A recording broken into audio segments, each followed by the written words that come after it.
다윗이 사울을 두 번째 살려주는 그런 장면이 나옵니다. 10이라고 하는 장소에 있었던 사람들이 사울 왕에게 다윗이 여기 숨어 있다 이렇게 밀고를 하죠. 그래서 사울이 군사 3,000명을 동원합니다. 그래서 3,000명의 군사들과 함께 다윗을 이렇게 포위해 나가기 시작하죠. 자, 그런데 오히려 다윗이 사울의 그 진영을 오히려 알아냅니다. 결국에 사울을 죽일 수 있는 절호의 찬스를 만납니다.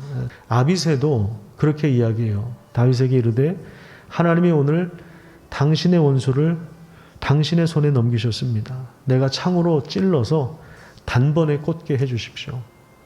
여전히 다윗은 하나님께서 기름 부어 세운 왕을 내가 칠 수 없다 이렇게 하면서 그 머리맡에 있는 창과 물병만 가지고 나와요. 여러분, 사울을 죽이면 광야 생활을 청산할 수 있거든요. 도망자의 생활을 끝낼 수 있고 왕으로 등극할 수 있습니다. 영광을 누릴 수가 있습니다. 하지만 다윗은 스스로 사울을 죽이고 자신이 그 자리를 차지하려고 하는 노력을 전혀 하지 않습니다. 권력 투쟁의 복판에서 자신의 힘으로 무엇인가를 얻어내고 확보하는 것을 계속해서 내려놓고 있다는 것을 우리가 보게 되는 것입니다.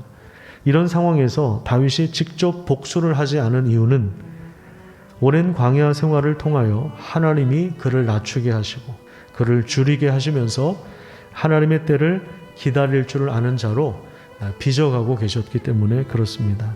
그래서 이런 사람, 성경에서는 온유한 사람이다 이렇게 이야기합니다. 마태복음 5장 5절에 보면 예수님께서 팔복 가운데 온유한 사람은 복이 있다니, 온유함은 하나님의 말씀을 받아들이고 수용하는 것을 말합니다. 자신의 판단과 자신의 기준과 자신의 경험을 앞세우는 것이 아니라 하나님의 말씀을 최우선 가치에 두고 그것을 믿음으로 받아들이는 것입니다. 이스라엘은 특별한 나라죠. 그래서 다른 나라들처럼 전제 왕권을 세우는 것이 목적이 아니라 하나님께서 세워가시는 나라를 위하여 이스라엘을 샘플로 세우신 거죠. 그 왕은 목자와 같이 섬겨서, 목자와 같이 백성들을 섬겨서 하나님의 뜻을 곳곳에 펼치는 나라로 세워가시는 것입니다. 이를 위해서 왕에게 요구되는 가장 결정적인 성품이 바로 온유함입니다. 자신의 이익을 따라서 움직이지 않고, 자신의 입지를 강화하지 않고, 자신의 유익을 극대화하기 위해서 수를 쓰지 않는 것입니다.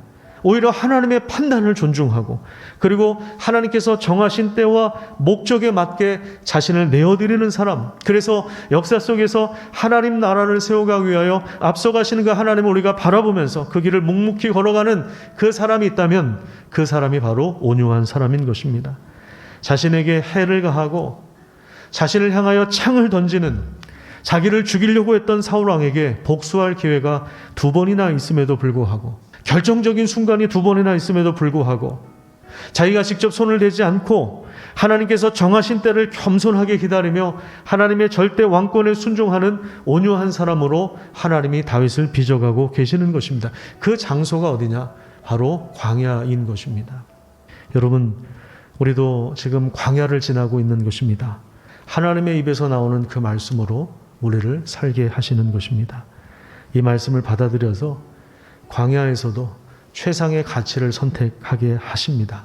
주님 다시 오실 때까지 절대로 무너지지 않고 쇠하지 않는 그 하나님 나라를 향하여 믿음으로 서시기를 축복합니다.